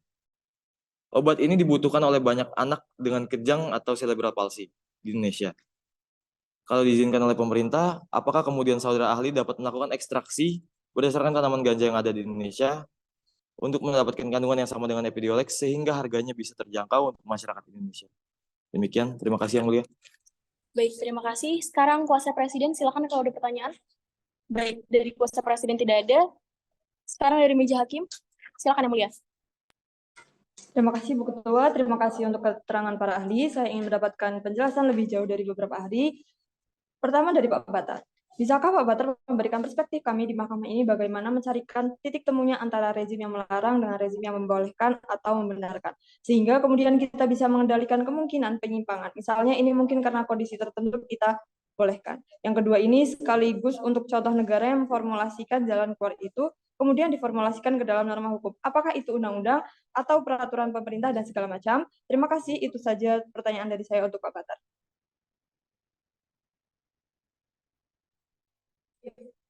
Ya, terima kasih yang mulia. Ada lanjutan?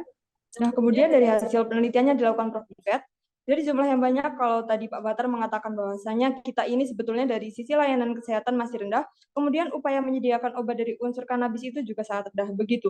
Lalu pertanyaan saya, apakah dari sekian banyak 190 itu sulit semua? Betul yang mulia. Ya, terima kasih. Apakah masih ada tambahan? Pada Kementerian Kesehatan ada. Kementerian Kesehatan. Ada yang mulia.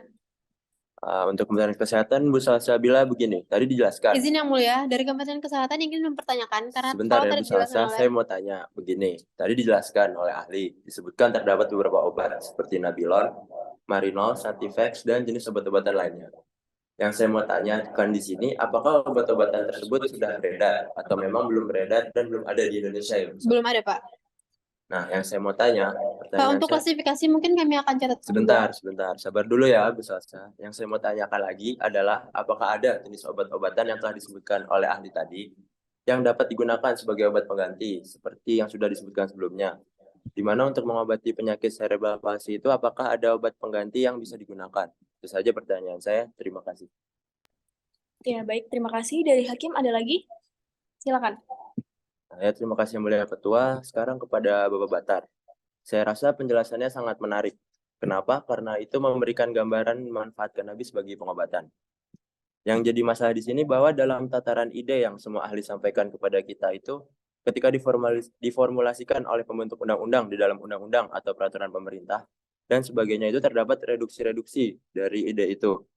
Maka saya selaku hakim konstitusi memiliki kekhawatiran adanya ketidakpadanan antara tataran ide dan formulasi dalam hukum tertulis. Nah, kita perlu memperhatikan aspek kehati-hatian untuk memformulasikan putusan mahkamah dalam hal ini. Maka kepada Pak Batar, kehati-hatian yang bagaimana yang harus kita lakukan? Itu saja yang saya persoalkan. Terima kasih, ya, Bu Ketua. Baik, terima kasih Yang Mulia. Dari Kuasa Presiden, tadi ada yang ingin mengajukan pertanyaan? Izin dari Kuasa Presiden Yang Mulia. Ya, silakan. Yang Mulia Majelis Hakim, terima kasih atas kesempatannya. Saya tertarik dengan pernyataan dari Pak Batar. Mohon maaf Pak Batar, karena memang di konvensi itu kan negara dimungkinkan untuk penggolongan ya. Kemudian dan sementara ini bagaimana kita relevansinya juga dinyatakan oleh ahli kita terhadap penggolongan yang ada di Indonesia. Karena memang di konvensi itu kan tentunya negara mempunyai politikalnya masing-masing. Bagaimana negara itu menjamin terhadap aksesnya juga dan bagaimana terhadap penggolongannya di Indonesia. Terima kasih Yang Mulia. Baik, silakan Pak. Baik, terima kasih. Yang saya hormati Bapak Ibu Majelis, saya akan menjawab dengan secara singkat. Pasal Konvensi Narkotika 1961 memang memberi wewenang kepada negara untuk mengatur narkotika tanpa tegas melarang penggunaan narkotika dalam layanan kesehatan. Maka dari itu, pengendalian narkotika dibagi menjadi dua mekanisme utama. Yang pertama, kesehatan masyarakat, dan kedua adalah ketertiban umum. Memang masih terdapat resiko, namun masih banyak negara termasuk Indonesia masih berupaya mengatasi terkait illicit drug market. Konvensi Narkotika 1991 ini merupakan gesekan dengan undang-undang nasional kita, terutama pada pasal 6 dan 8. Konvensi ini yang tidak selaras dengan tujuan konvensi dan undang-undang narkotika nasional terkait untuk menghasilkan highest attainable service. Tantangan utamanya itu terdapat pada golongan pertama, yaitu kanabis, yang dimana bisa digunakan untuk program layanan kesehatan. Contoh regulasi alkohol dan penggunaan obat-obatan seperti metadon menunjukkan bahwa pengendalian narkotika jenis 1 dapat dilakukan dengan ketat oleh Kementerian Kesehatan. Regulasi efektif seperti yang terjadi di Bolivia, yang dimana kokain dijadikan sebagai teh, dan pendekatan berbasis riset yang dilakukan oleh Amerika Serikat, yang dimana dalam pengaturan obat-obatan seperti obat-obatan berbasis kanabis. Langkah-langkah penting inilah yang mengatasi masalah narkotika. Dengan adanya data yang valid dan riset yang mendalam, menjadi pembuatan undang-undang terkait narkotika menjadi sesuatu yang jelas, yaitu ilmu pengetahuan yang kuat. Dengan mengakhiri pernyataan ini, penting untuk negara mengontrol dengan baik dan benar, bukan hanya ketat. Penggolongan narkotika juga harus dinilai secara dinamis, yang dimana penggunaan dan kontrol mengaruhi perubahan dalam golongan. Terdapat pertanyaan jika terdapat penambahan narkotika ke dalam golongan tertentu. Apakah didasarkan pada asumsi atau ilmu pengetahuan yang kuat? Karena kemaslahatan masyarakat dan pemenuhan hak asasi manusia menjadi dasar dalam pembuatan undang-undang narkotika ini. Mohon maaf apabila terdapat kata-kata yang tidak berkenan, dan semoga dapat menjawab banyak hal. Terima kasih. Boleh. Ya, baik. Terima kasih Bapak Batar. Sekarang Prof. Ifat, terakhir silakan. Ya, baik, terima kasih. Saya akan merespon penjelasan secara irit berdasarkan apa yang muncul pertama kali. Semoga pada pertanyaan selanjutnya dapat saling mengkapi dari pertanyaan yang saya berikan. Untuk pertama itu ada pertanyaan dari pemohon. Ganja tidak dapat digunakan karena THC yang tinggi. Ini tidak benar sama sekali, karena berdasarkan biosintetik, GBA akan berubah menjadi THCA, kemudian berubah menjadi THC. Untuk yang mempengaruhi konsentrasinya ini ada kondisi iklim, temperatur, UV, dan cara transportasinya. Kemudian pertanyaan kedua, apakah dapat direkayasa? Benar, jumlah THC dapat direkayasa. Jika CGBA telah berubah menjadi THC, tidak mungkin lagi untuk mengubah THC menjadi CGBA. Namun konsentrasinya dapat berkurang karena perubahan temperatur, oksidasi, paparan sinar UV, dan pengangkutan yang tidak memenuhi standar. Berikutnya untuk pertanyaan jumlah senyawa golongan 1 makin banyak, ini benar, diungkapkan menurut Undang-Undang Nomor 35 Tahun 2016. Namun, kemudian pada tahun 2009, tanaman dikategorikan sebagai narkotika itu awalnya hanya 3, yaitu Papaver somniferum, koka, dan ganja. Namun dalam PMK 44 tahun 2016 ditambahkan menjadi 6, dengan ditambahkan tanaman banis, kat, dan mimosa. Berikutnya seperti yang sudah dinyatakan sebelumnya, pada Petitum Pasal 6 Ayat 1 Undang-Undang Nomor 35 Tahun 2009, hanya ada pengembangan ilmu pengetahuan digunakan, itu benar adanya. Nah, yang diminta oleh pemohon ini, itu untuk penggunaan medis. Di sini dikatakan sebagai penggunaan medis karena bahan metabolik sekunder ini ternyata bermanfaat untuk kemaslahatan manusia dan meningkatkan hajat kualitas kesehatan. Demikian paparan dari saya, mohon maaf jika ada salah kata. Terima kasih Majelis Hakim yang mulia dan pemohon. Baik, terima kasih. Untuk pemohon ada bukti tambahan ya, P30 sampai dengan P33 sudah diverifikasi dan dinyatakan sah. Selanjutnya pemohon apakah masih ada ahli atau saksi atau sudah cukup? Kami akan mengajukan lagi saksi 1 orang yang mulia. Baik, untuk Bapak Batar dan Prof. Ipet, terima kasih banyak atas keterangannya. Dipersilakan untuk kembali.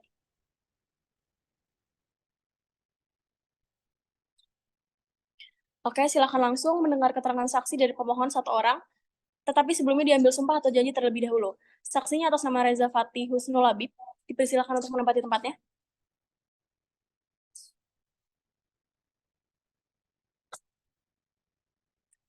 Mohon Yang Mulia Bu Askia untuk memandu, silakan. Baik, terima kasih Yang Mulia. Untuk saksi Reza dipersilakan untuk berdiri. Ikuti lafaz sumpah yang saya tuntunkan. Kita mulai. Bismillahirrahmanirrahim. Bismillahirrahmanirrahim. Demi Allah saya bersumpah sebagai saksi. Demi Allah saya bersumpah sebagai saksi. Akan memberikan keterangan yang sebenarnya. Akan memberikan keterangan sebenarnya. Tidak lain dari yang sebenarnya. Tidak lain yang dari yang sebenarnya. Cukup, saudara saksi bisa untuk duduk kembali. Terima kasih, saya kembalikan kepada Yang Mulia Ketua. Baik, terima kasih Yang Mulia. Silakan saksi langsung memberikan keterangan waktu sekitar 10 menit. Nanti dilanjutkan dengan pendalaman. Silakan apa yang mau diterangkan? Terima kasih Yang Mulia. Saya adalah penderita nyeri neuropatik kronis. Tangan kanan saya lumpuh akibat kecelakaan pada tahun 1995. Pada kesempatan kali ini saya diminta oleh para pemohon untuk menjadi saksi di persidangan Mahkamah Konstitusi dengan harapan supaya kedepannya kita memiliki undang-undang narkotika yang lebih rasional dan selaras dengan ideologi Pancasila. Kira-kira itu yang bisa saya sampaikan, Yang Mulia. Baik, itu saja cukup. Keterangannya baik ya. Silakan pemohon apa yang ingin ditanyakan kalau ada atau didalami. Terima kasih Majelis, saya Nisrina dari kuasa pemohon. Izin untuk memperdalam mengenai ini, saudara saksi.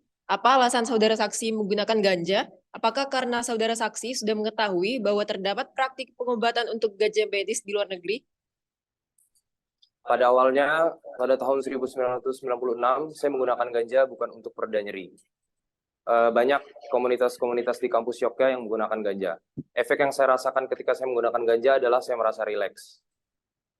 Jadi ketika saya mulai merasakan nyeri akibat kelumpuhan ini, saya mulai menggunakan ganja. Dan ketika saya menggunakan ganja, saya lebih bisa menghadapi nyeri dengan lebih tenang.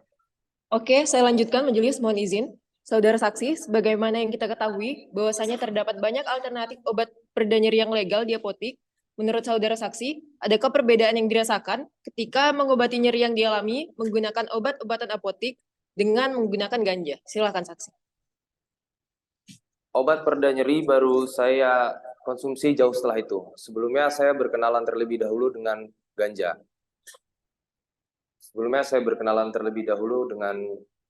Ibu.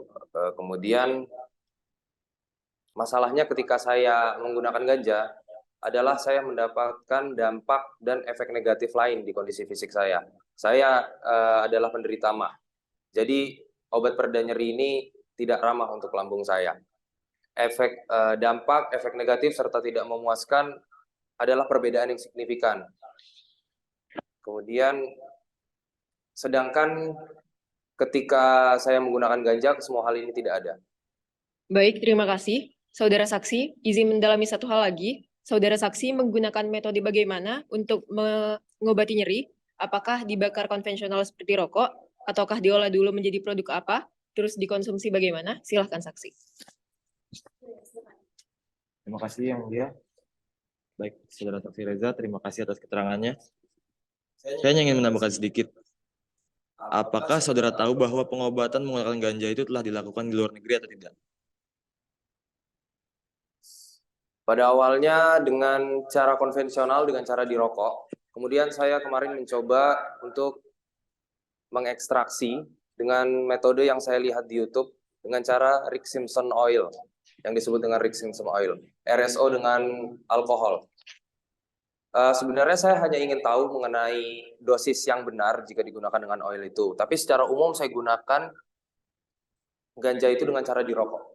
Baik, saudara saksi. Apa yang terjadi setelah saudara saksi menggunakan ganja kepada nyeri yang saudara saksi alami? Perbedaannya... Apakah menghilang atau berkurang? Yang saya rasakan adalah rasa nyeri itu bisa teredam, seperti kesemutan yang parah kemudian hilang pelan-pelan. Baik, saksi. Terima kasih atas keterangannya. Mungkin dari rekan Putri atau rekan Felix ada yang ingin menambahkan? Silakan rekan. Iya, sedikit. Ya, satu saja ya. Tadi sebenarnya cukup satu orang saja. Silakan. Yang mulia mohon izin. Baik. Apakah saudara Reza mempunyai kemampuan untuk melakukan pengobatan ke luar negeri atau tidak? Tidak punya. Oke, cukup dari kami yang mulia. Terima kasih. Ya, baik. Dari kuasa presiden ada pertanyaan atau pendalaman atau cukup? Baik, terima kasih yang mulia. Kami dari pemerintah ingin bertanya kepada saksi. Tadi saksi menyatakan bahwa sudah menggunakan ganja sejak tahun 95 untuk menghilangkan sendiri, bukan? Tahun 96. Oh, baik, 96. Lalu apakah saksi sudah mencoba kontrol atau berobat kembali ke dokter untuk mengganti pengobatan ganja yang tadi saksi lakukan? Karena seperti kita ketahui bahwa penggunaan narkotika kalau tidak sesuai dengan standar pengobatan akan menimbulkan ketergantungan. Nah, apakah saudara saksi sudah melakukan upaya-upaya kesehatan lainnya? Terima kasih yang mulia. Ya, silahkan dijawab. Terima kasih yang mulia. Sebenarnya setelah saya sadar, pengobatan pertama saya adalah fisioterapi. Jadi fokusnya adalah kepada pemulihan kedua tangan dan kedua kaki saya setelah kecelakaan. Upaya saya adalah untuk mencari alternatif obat legal yang bisa membantu saya secara memuaskan untuk pereda nyeri. Saya sempat dikasih obat, mereknya kalau tidak salah MST Continuous. Nah, itu di bawahnya ada keterangan controlled release morphine, jadi memang sudah seberat itu nyeri saya. Ya, baik. Sudah cukup ya kuasa presiden? Yang mulia, satu pertanyaan lagi. Saya ingin menanyakan kepada saksi, apakah penggunaan ganja oleh saksi dan transaksi alkohol itu hanya berdasarkan percobaan sendiri atau belajar dari jurnal-jurnal ilmiah atau ilmu kedokteran lainnya?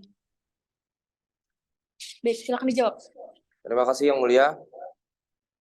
Saya melakukan percobaan berdasarkan pada buku, kemudian referensi dan jurnal yang saya baca tentang chronic pain dan cannabis oil. Saya murni mempelajari metode itu secara otodidak, tanpa ahli. Jadi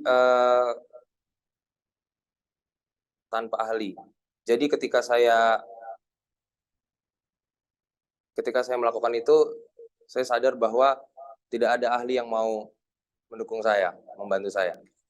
Ya, baik. Sudah cukup ya dari kuasa presiden? Masih? Yang mulia dari kuasa presiden yang mulia untuk meyakinkan. Masih ada? Silakan. Jadi begini yang mulia, kami hanya ingin meyakinkan saja terhadap saksi. Apakah sudah pernah diteliti dari hasil penggunaan ganja itu bahwa memang bisa memberikan pengobatan atau hanya dari anggapan saksi sendiri? Terima kasih yang mulia. Ya, silakan. Saya meyakini berdasarkan referensi dan jurnal yang saya baca bahwa ganja memiliki potensi medis. Jadi harapan saya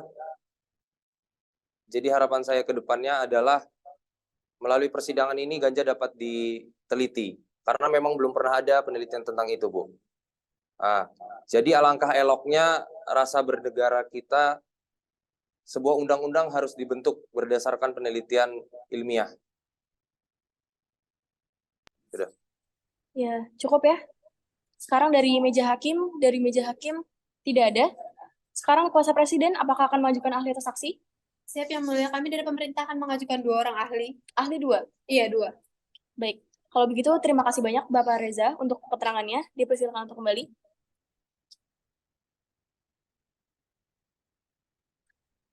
Kalau begitu langsung saja untuk ahli presiden ada 2 ahli yang dihadirkan, yaitu Profesor Dr. Fiorentina Elfriedishanti dan Dr. Lita Lianti SPSK. Dipersilakan untuk menempati tempatnya.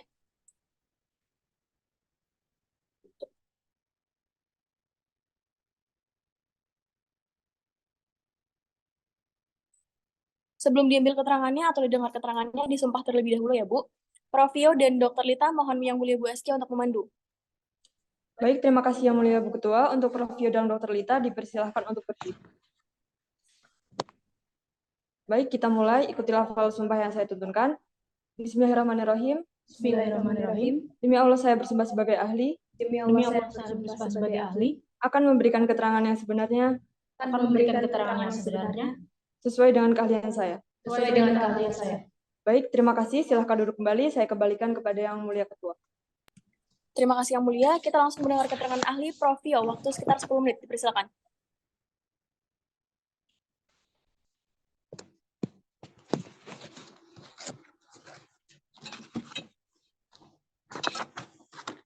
Baik, Assalamualaikum warahmatullahi wabarakatuh. Selamat pagi, salam sejahtera untuk kita semua. Terima kasih atas kesempatannya, Yang Mulia. Saya akan menyampaikan pendapat mengenai penggunaan kanabis dalam pengobatan.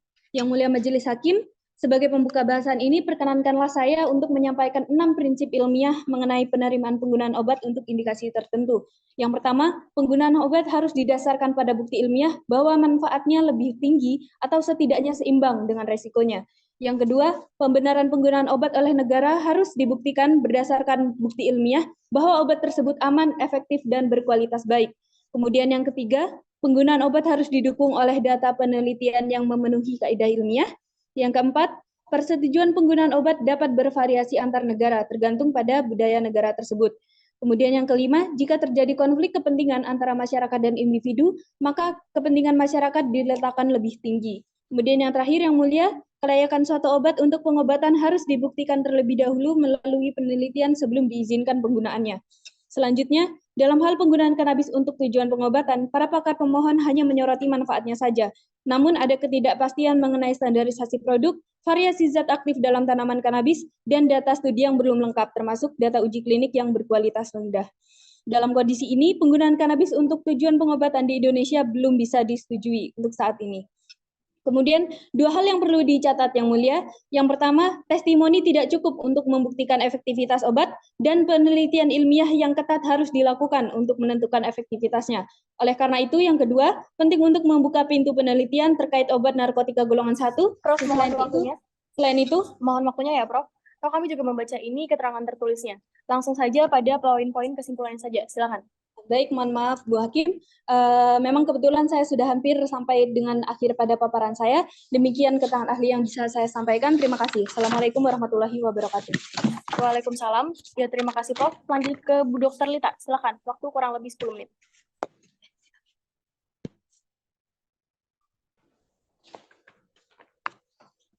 Baik, Assalamualaikum warahmatullahi wabarakatuh. Selamat pagi, salam sejahtera bagi kita semua. Yang terhormat, Yang Mulia Hakim Ketua Mahkamah Konstitusi, beserta anggota, termohon, juga kuasa pemohon, dan Bapak Ibu sekalian. Izinkan saya untuk menyampaikan keterangan ahli terkait dengan diagnosis dan pengobatan epilepsi. Hal ini tentunya dengan memfokuskan pada tata laksana yang sudah dilakukan di Indonesia.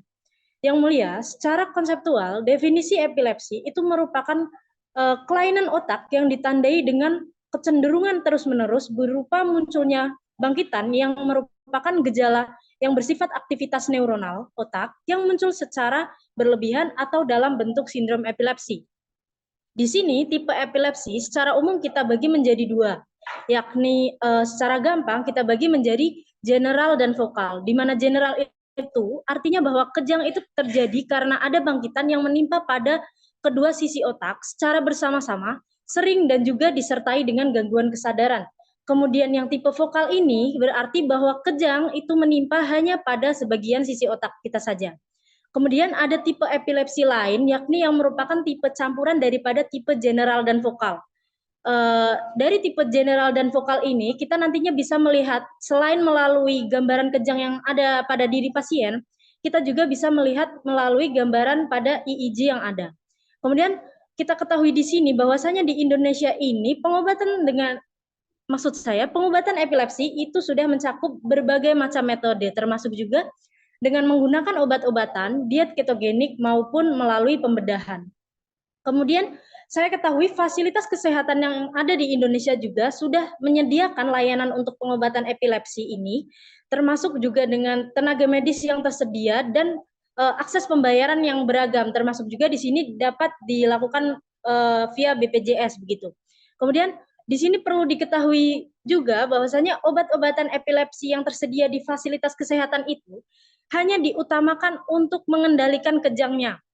Kurang lebih saya ketahui ada sekitar 14 jenis obat untuk menangani epilepsi ini yang dapat diberikan baik itu secara oral maupun injeksi terhadap pasien, di mana tata laksana dalam hal pemberian obat itu kita lakukan juga dengan melibatkan, maksud saya, penentuan daripada jenis epilepsi pada diri pasien, kemudian pemilihan obat, monoterapi, dan juga penyesuaian dosis. Di sini terkait dengan dalil-dalil permohonan yang disampaikan oleh pemohon terkait dengan penggunaan kanabis untuk pengobatan epilepsi, di sini telah maksud saya telah dipertimbangkan sebagai obat anti epilepsi, di mana penelitian juga telah menunjukkan hasil yang bervariasi begitu. Dan juga efek sampingnya terhadap diri pasien itu masih sangat signifikan. Terlebih selain itu, International League Against Epilepsy yang bergerak dalam meningkatkan kehidupan penderita epilepsi melalui penelitian juga belum merilis adanya panduan resmi terkait dengan penggunaan kanabis sebagai obat epilepsi. Kesimpulannya di sini Yang Mulia, pengobatan epilepsi di Indonesia ini memang telah berkembang dengan baik sesuai dengan saya sampaikan tadi. Selain itu, saya rasa penggunaan kanabis untuk menangani epilepsi dan sindrom cerebral palsy ini belum diperlukan karena memang kurangnya dukungan dari pemerintah dan juga penelitian yang ada. Demikian paparan yang dapat saya sampaikan, Yang Mulia, kurang lebihnya mohon maaf. Terima kasih. Wassalamualaikum warahmatullahi wabarakatuh. Waalaikumsalam warahmatullahi wabarakatuh. Terima kasih ahli. Dari kuasa presiden, apakah ada pendalaman untuk pertanyaan atau sudah cukup? Terima kasih Yang Mulia. Saya dari kuasa presiden ada beberapa pertanyaan yang akan kami ajukan kepada Prof. Yo dan Dr. Rita. Yang pertama kepada Prof. Yo, sebagaimana telah dijelaskan oleh ahli bahwa di Indonesia telah tersedia pilihan obat yang cukup, apakah kita bisa menyetujui penggunaan kanabis untuk pengobatan pada manusia? Lalu yang terakhir untuk Prof. Yo, di luar negeri kan sudah ada penelitian kanabis. Nah, apakah kita diperbolehkan untuk menggunakan hasil penelitian yang dilakukan di luar negeri tersebut? Selanjutnya pertanyaan untuk Dr. Rita. Yang pertama, apakah jenis obat-obatan yang dipakai di Indonesia untuk terapi penyakit cerebral palsy tersebut serta penyertaannya sudah memenuhi kebutuhan terhadap penanganan penyakit tersebut? Lalu yang terakhir, apakah dengan ketersediaan jenis obat-obatan yang ada, masih perlu obat-obatan yang khususnya yang berasal dari ganja dan turunannya? Terima kasih Yang Mulia. Baik, dari kuasa pemohon, dipersilakan jika ada pendalaman. Ya, terima kasih Yang Mulia atas kesempatan yang diberikan. Langsung saja, pertanyaan saya ada begini, Prof. Yo. Pertanyaan ini menyoroti potensi medis ganja dan tantangan hukum yang ada. Pertama, apakah dimungkinkan perhimpunan profesi dapat merekomendasikan zat atau tanaman yang dilarang oleh Undang-Undang Narkotika golongan 1 ini? Lalu yang kedua, apakah Badan POM dapat memberikan atau mengeluarkan izin edar obat turunan zat atau tanaman yang dilarang oleh Undang-Undang Narkotika golongan 1? Mungkin ada tambahan dari rekan kuasa pemohon lain, silahkan. Terima kasih rekan Putri. Saya ingin mengajukan satu pertanyaan kepada saudara ahli Dr. Lita. Apakah ada obat yang lepas dari efek samping? Mungkin itu saja yang ingin saya sampaikan. Terima kasih Yang Mulia. Masih ada? Ya, cukup ya. Cukup dari kami Yang Mulia, terima kasih. Ya, baik. Semoga bisa dijawab dengan detail oleh para ahli. Terima kasih Yang Mulia. Ya, baik. Silakan Prof. Yo untuk menanggapi. Baik, terima kasih Yang Mulia. Terima kasih Bu Salsa dan Bu Putri atas pertanyaannya. Izin saya menanggapi dari pertanyaan Bu Salsa terlebih dahulu. Jadi Bu Salsa, pertimbangan risiko dan manfaat itu menunjukkan bahwa banyak obat yang lebih aman dan lebih efektif saat ini. Jadi saya menyarankan untuk melakukan pendekatan konservatif saja. Oleh karena itu, menurut data yang ada saat ini, penggunaan kanabis untuk pengobatan belum bisa disetujui di Indonesia. Saya berpendapat begitu. Kemudian selanjutnya mengenai apakah di data dari luar negeri bisa kita gunakan untuk di Indonesia, saya berpendapat boleh, karena ilmu itu sifatnya netral dan universal. Jadi data dari manapun bisa kita gunakan selagi penelitian tersebut dikerjakan dengan metode yang tepat dan benar. Jadi data dari luar negeri bisa kita gunakan, dari Indonesia pun bisa kita gunakan. Demikian Bu Salsa. Kemudian pertanyaan selanjutnya yang diajukan oleh yang saya hormati Bu Putri, mengenai apakah perhimpunan profesi mungkin untuk memberikan rekomendasi mengenai penggunaan kanabis ini. Jadi begini Bu Putri, sepanjang yang saya ketahui, perhimpunan profesi itu memberikan rekomendasi sesuai dengan aturan dan undang-undang yang berlaku. Jadi jika undang-undangnya masih tidak mengizinkan, maka perhimpunan profesi pun kemungkinan besar untuk tidak mengizinkan pula dan tidak memberikan rekomendasi. Begitu. Kemudian pertanyaan terakhir, apakah Badan POM kemungkinan bisa menyetujui jika hal tersebut sejalan dengan undang-undang yang berlaku dan sejalan dengan budaya kita juga, kemudian pertimbangan risk benefitnya bagus, saya berpendapat bisa. Namun kita harus melihat juga mengenai tingkat ketaatan masyarakat kita, Bu Putri. Jadi saya berpendapat untuk saat ini melihat tingkat ketaatan tersebut, saya berpendapat BPOM mungkin belum bisa menyetujui penggunaan kanabis. Begitu Bu Putri. Demikian yang mulia bisa saya sampaikan. Terima kasih. Ya baik, terima kasih Prof. Sekarang lanjut ke Bu Dr. Lita, silakan. Baik, izin yang mulia untuk menjawab beberapa pertanyaan yang telah diajukan. Pertama-tama saya akan menjawab pertanyaan dari di sini pemohon terlebih dahulu ya, terkait apakah ada obat-obatan yang tanpa efek samping, betul? Jadi di sini kita semua telah mengetahui ya bahwasanya obat-obatan ini memiliki dua sisi, yakni sisi manfaat dengan sisi efek samping. Kemudian bahwasanya pemberian obat-obatan juga harus cocok dengan pasien dan juga harus ada penyesuaian dosis yang tepat terhadap pasien tersebut. Di sini jika efek samping yang didapatkan itu besar namun manfaatnya kecil, itu pasti dokter juga akan mempertimbangkan pilihan obat lain yang akan diberikan kepada pasien. Kemudian untuk menjawab pertanyaan dari termohon tadi terkait dengan apakah saat ini pasien epilepsi dan sindrom cerebral palsy di Indonesia ini apakah sudah ada obat-obatannya? Betul seperti itu. Kemudian dan bagaimanakah dengan efektivitasnya?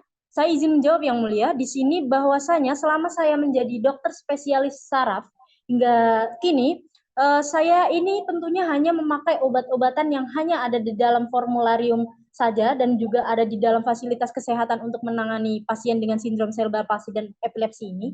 Kemudian pun saya rasa dengan obat-obatan yang tersedia kini di fasilitas kesehatan yang ada di Indonesia, kita sudah dapat memberikan treatment-treatment yang baik terhadap pasien dengan sindrom epilepsi dan cerebral palsy ini.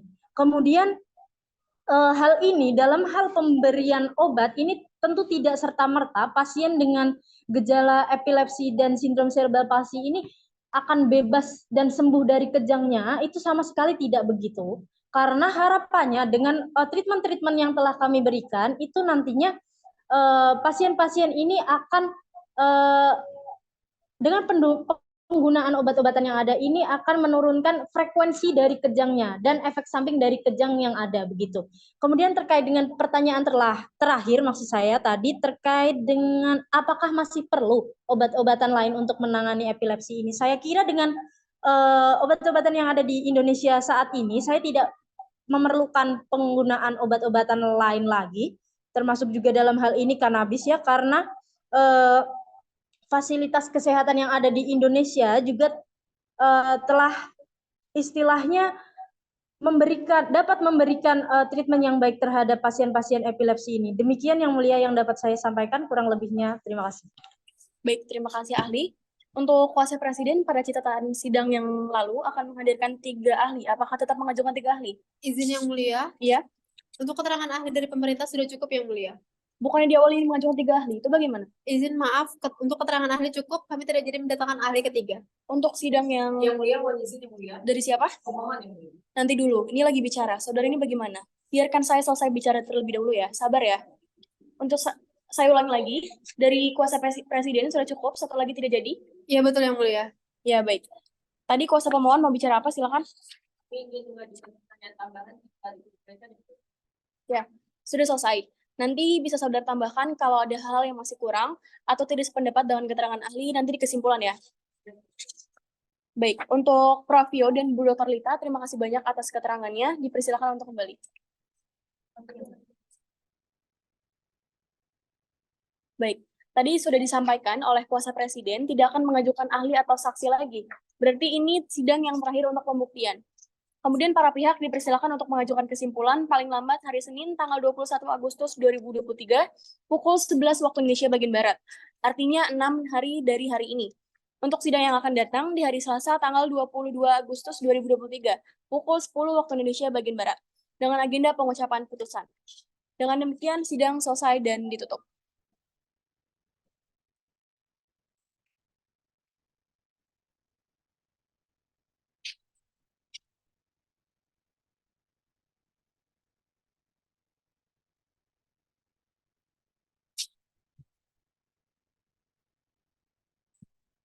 Sidang dibuka dan dinyatakan terbuka untuk umum. Assalamualaikum warahmatullahi wabarakatuh. Selamat pagi, salam sejahtera untuk kita semua. Pagi hari ini sidang pengucapan putusan. Majelis telah menerima kesimpulan dari semua pihak dan telah mempelajarinya bersama dengan Hakim Panel dan Hakim Mahkamah Konstitusi dan telah kami sampaikan melalui kepaniteraan. Dari kuasa pemohon, apakah telah diterima? Sudah diterima yang mulia. Dari pemerintah, apakah telah diterima? Dari DPR, apakah telah diterima? Sudah diterima yang mulia. Baik, saya akan mulai. Konklusi. Berdasarkan penilaian atas fakta dan hukum tersebut di atas, Mahkamah berkesimpulan. 1. Mahkamah berwenang mengadili permohonan para pemohon. 2. Pemohon 1, pemohon 2, dan pemohon 3 memiliki kedudukan hukum untuk mengajukan permohonan akwo. 3. Pokok permohonan para pemohon tidak beralasan menurut hukum. Berdasarkan Undang-Undang Dasar Negara Republik Indonesia tahun 1945, Undang-Undang Nomor 24 tahun 2003 tentang Mahkamah Konstitusi sebagaimana telah diubah terakhir dengan Undang-Undang Nomor 7 tahun 2020 tentang perubahan ketiga atas Undang-Undang Nomor 24 tahun 2003 tentang Mahkamah Konstitusi, Lembaran Negara Republik Indonesia tahun 2020 Nomor 216, tambahan Lembaran Negara Republik Indonesia Nomor 6554, dan Undang-Undang Nomor 48 tahun 2009 tentang kekuasaan kehakiman, Lembaran Negara Republik Indonesia tahun 2009 nomor 157, tambahan Lembaran Negara Republik Indonesia nomor 5076. Amar putusan, mengadili, menolak permohonan para pemohon untuk seluruhnya. Demikian diputus dalam rapat permusyawaratan hakim oleh 7 hakim konstitusi, yaitu Sukman Dahya Pratiwi sebagai ketua, Wahanani Laila Arfah, Filza Hanifatin Nadilah, Askiari Hadatul Aisy, Raka Anggara, Desi Rizky Mahrunisa, dan Francisca NG Purba masing-masing sebagai anggota pada hari Selasa tanggal 22 bulan Agustus tahun 2023 yang diucapkan dalam sidang pleno Mahkamah Konstitusi terbuka untuk umum pada hari Selasa tanggal 22 bulan Agustus tahun 2023 selesai diucapkan pukul 15.30 waktu Indonesia bagian Barat dan dihadiri oleh para pemohon dan kuasanya, Dewan Perwakilan Rakyat atau yang mewakili, dan Presiden atau yang mewakili. Dengan demikian, sidang dinyatakan selesai dan ditutup.